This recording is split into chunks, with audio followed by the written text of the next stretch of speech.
Hello everyone, welcome to N study. आज हम लोग इस वीडियो में Bihar civil court clerk mains के लिए जो टेस्ट सीरीज चालू किया गया है एन स्टडी के द्वारा, उसका टेस्ट नंबर 1 का सॉल्यूशन देखेंगे। उसमें जो भी जीके जीएस का क्वेश्चन आया है और करंट अफेयर का क्वेश्चन आया है, उसका सॉल्यूशन इस वीडियो में देखेंगे। अगर आप लोग टेस्ट सीरीज से जुड़ना चाहते हैं, उसका डिस्क्रिप्शन आप लोग को टेलीग्राम ग्रुप पे मिल जाएगा। टेलीग्राम ग्रुप पे जाइए, टेस्ट का डिस्क्रिप्शन देख सकते हैं। टेलीग्राम ग्रुप का लिंक आप लोग को इस वीडियो के कमेंट सेक्शन में पिन किया हुआ है। आप वहां से टेलीग्राम ग्रुप ज्वाइन कर सकते हैं। तो चलिए स्टार्ट करते हैं। अगर आप लोग चैनल पर नए हैं तो प्लीज चैनल को लाइक कीजिए, शेयर कीजिए एंड सब्सक्राइब कीजिए। फर्स्ट क्वेश्चन है, who is the author of book India after Gandhi? India after Gandhi पुस्तक के लेखक कौन है? तो इंडिया आफ्टर गांधी पुस्तक के ऑथर पूछ रहा है। इसके ऑथर है रामचंद्र गुहा। रामचंद्र गुहा। रामचंद्र गुहा साहब गांधी जी पे 3 बुक लिखे हैं। एक लिखे हैं इंडिया आफ्टर गांधी, दूसरा बुक है उनका गांधी बिफोर इंडिया, और तीसरा बुक है Gandhi the years that change the world. Gandhi the years that change the world. India after Gandhi book लिखे थे रामचंद्र गुहा साहब 2007 में, और गांधी बिफोर इंडिया लिखे हैं 2013 में, और लास्ट बुक है Gandhi the years that change the world, ये लिखे हैं 2018 में। इसका आंसर हो जाएगा Ramachandra Guha. Second question, the reserve bank of India was nationalised in which year? भारतीय रिजर्व बैंक का राष्ट्रीयकरण किस वर्ष में किया गया था? तो आरबीआई का राष्ट्रीयकरण कब किया गया है? तो आरबीआई का राष्ट्रीयकरण किया गया था 1949 में, 1949। अगर पूछेगा आरबीआई का स्थापना कब किया गया था, तो आरबीआई को एस्टेब्लिश किया गया है 1935, 1935 में। आरबीआई एक्ट 1934 के तहत आरबीआई का स्थापना किया गया। तो इसका आंसर है 1949। आप लोग कमेंट सेक्शन में बताइए 1969 में कितने बैंक का राष्ट्रीयकरण किया गया था? इसका आंसर आप लोग कमेंट सेक्शन में लिखिए। Third question, which session of Indian National Congress was presided over Mahatma Gandhi? भारतीय राष्ट्रीय कांग्रेस के किस अधिवेशन की अध्यक्षता महात्मा गांधी ने की थी? महात्मा गांधी जी भारतीय राष्ट्रीय कांग्रेस के किस सेशन का अध्यक्षता की है? हम लोग सब जानते हैं महात्मा गांधी जी सिर्फ एक बार भारतीय राष्ट्रीय कांग्रेस का अध्यक्ष बने थे। ये बने हैं 1924 में।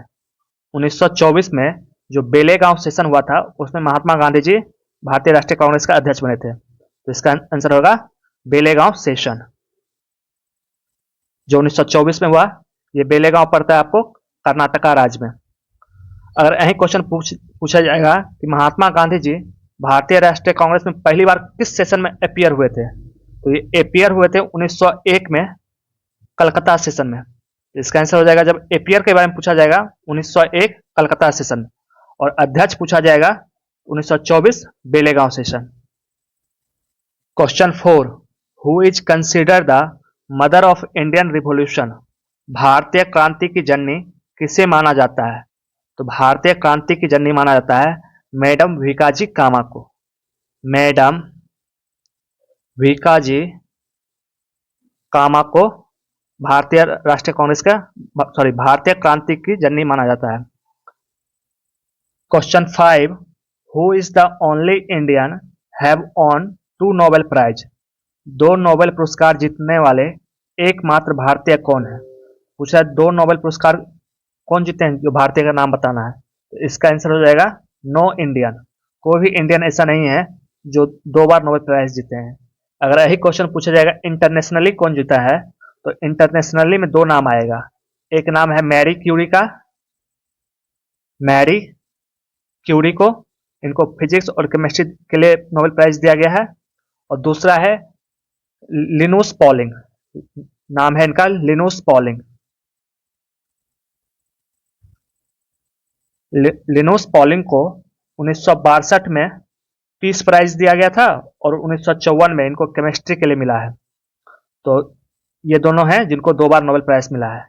इंडिया में अभी तक किनको किनको मिला है नोबेल प्राइज? ये है रविन्द्रनाथ टैगोर साहब, इनको 1913 में गीतांजलि के लिए मिला है। दूसरा है सीवी रमन साहब, जिनको 1930 में रमन इफेक्ट के लिए मिला था।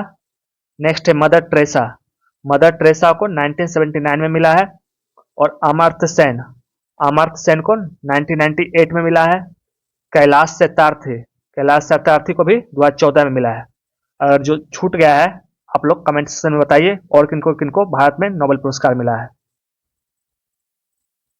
क्वेश्चन 6 है, under which article was backward class commission setup? पिछड़े वर्ग आयोग किस अनुच्छेद के तहत है? तो बैकवर्ड क्लास कमीशन हमारे कॉन्स्टिट्यूशन में किस आर्टिकल में मेंशन किया हुआ है? तो ये आर्टिकल है 338 बी।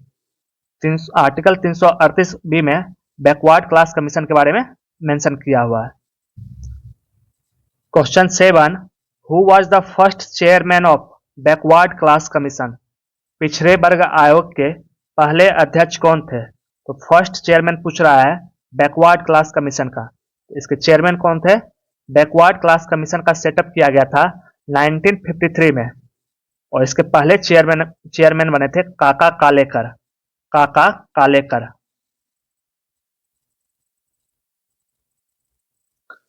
कालेलकर साहब इसके फर्स्ट चेयरमैन थे बैकवर्ड क्लास कमीशन का। Question 8, which is the largest tribal community in India? Bharat का सबसे बड़ा आदिवासी समुदाय कौन सा है? भारत का सबसे बड़ा आदिवासी समुदाय कौन सा है? यह है 2011 सेंसस के अनुसार भारत का सबसे बड़ा आदिवासी समुदाय है भील ट्राइबल इंडिया का सबसे बड़ा कम्युनिटी है। इसके बाद आता है गोंड, सबसे बड़ा पूछ रहा है, इसका आंसर होगा भील मेनली आपको छत्तीसगढ़, मध्य प्रदेश, गुजरात एरिया में इनका निवास स्थान रहता है। Question 9, in which year was the first census of India conducted? Bharat की प्रथम जनगणना किस वर्ष में आयोजित की गई थी? तो फर्स्ट सेंसस इंडिया में कब हुआ था? ये हुआ था आपका 1872 में। 1872 में पहला सेंसस हुआ था। उस टाइम भारत का वायसराय कौन था? तो भारत का वायसराय था लॉर्ड मेयो के टाइम में 1872 में फर्स्ट सेंसस हुआ था। अगर आपसे पूछे पहला कंप्लीट सेंसस कब हुआ था? ये 1881 में हुआ था।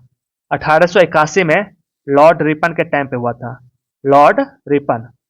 1881 से नियम बना था कि हर एक 10 साल में भारत का जनगणना होगा। लास्ट जनगणना 2011 में हुआ था, जो कि आगे चल के 2021 में होने वाला था, लेकिन कोरोना के कारण यह जनगणना अभी तक रुका हुआ है। इसका आंसर होगा 1872। Question 10, according to 2011 census what was the female literacy rate in India? 2011 की जनगणना के अनुसार भारत की महिला साक्षरता दर क्या थी? फीमेल लिटरेसी रेट इंडिया का क्या है 2011 की जनगणना के अनुसार? तो फीमेल लिटरेसी रेट इंडिया का है 65.46%। 65.46% फीमेल लिटरेसी रेट है। अगर मेल लिटरेसी रेट पूछे तो ये 82.14% है। 82.14% mail literacy rate, female literacy rate 65.46%। और ओवरऑल लिटरेसी रेट पूछे तो इंडिया का क्या है? ओवरऑल लिटरेसी रेट इंडिया का है 74.04%। 74.04%। अगर पूछे सबसे हाईएस्ट फीमेल लिटरेसी रेट कहाँ है? हाईएस्ट फीमेल लिटरेसी रेट आपका केरला में है। लोएस्ट फीमेल लिटरेसी रेट कहाँ है? ये बिहार में है। 2011 का सेंसस के अनुसार पूछा है। अगर 2001 के सेंसस के अनुसार पूछेगा कि उस टाइम फीमेल लिटरेसी रेट कितना था, तो उस टाइम फीमेल लिटरेसी रेट 54.16% था। 54.16% था, जो कि 2011 में बढ़ गया है 11.3% से। तो ये पूरा डिटेल था आपका। इसको आप लोग एक बार कमेंट सेक्शन में लिख लीजिएगा ताकि आप लोग को रिवाइज हो सके। Question 11, where was the first edition of joint exercise SIMBEX launched? संयुक्त अभ्यास सिनबैक्स का पहला संस्करण कहाँ शुरू किया गया था? सिनबैक्स एक आर्मी एक्सरसाइज है जो इस बार पहली बार किया गया है। ये पूछ रहा है कहाँ पे हुआ है, तो पहले जानते हैं सिनबैक्स किसके बीच में होता है। सिनबैक्स एक्सरसाइज है इंडिया और कंबोडिया के बीच में। इंडिया और कंबोडियन आर्मी के बीच में जो एक्सरसाइज है उसका नाम दिया गया है सिनबैक्स। यह इस बार का पहला एडिशन है। इस बार कहाँ पे ये हुआ है? ये हुआ है पुणे में। तो इसका आंसर हो जाएगा Pune. Question 12, who won the women's single title at the Syed Modi International Badminton tournament 2024। Syed Modi International Badminton tournament 2024 में महिला एकल का खिताब किसने जीता है? तो महिला एकल का खिताब जीती है PV Sindhu. PV Sindhu Syed Modi International Badminton Tournament जीती है। Question 13, recently which country has established its first atmospheric monitoring station in Antarctica? हाल ही में किस देश ने अंटार्कटिका में अपना पहला वायुमंडलीय निगरानी स्टेशन स्थापित किया है? तो ये कौन सा देश है जो अपना एटमॉस्फेरिक मॉनिटरिंग स्टेशन अंटार्कटिका में एस्टेब्लिश कर रहा है? तो ये देश है चाइना। इसका आंसर होगा China. Question 14, who has been awarded 2024 Indira Gandhi peace prize recently? Indira Gandhi peace prize जो दिया गया है अभी किसको दिया गया है? तो इंदिरा गांधी पीस प्राइज दिया गया है मिशेल बाचलेट को। मिशेल बाचलेट, इनको इंदिरा गांधी पीस प्राइज दिया गया है। ये चिली के पूर्व राष्ट्रपति हैं। कहां के हैं? चिली के। चिली के पूर्व राष्ट्रपति मिशेल बाचलेट को इंदिरा गांधी पीस प्राइज दिया गया है। Question 15, who has been appointed as the new governor of RBI? Reserve bank of India का न्यू गवर्नर कौन बने हैं? तो रिजर्व बैंक ऑफ इंडिया का न्यू गवर्नर बने हैं संजय मल्होत्रा। संजय मल्होत्रा। संजय मल्होत्रा साहब को आरबीआई का न्यू गवर्नर बनाया गया है। तो ये था इस टेस्ट 1 का जीके जीएस का सॉल्यूशन। आप लोग को कैसा लगा है प्लीज कमेंट सेक्शन में बताइए। मिलते हैं अगले वीडियो में अगले सेक्शन के सॉल्यूशन के साथ। तब तक चैनल पर नए हैं तो प्लीज चैनल को लाइक कीजिए, शेयर कीजिए एंड सब्सक्राइब कीजिए। Thank you.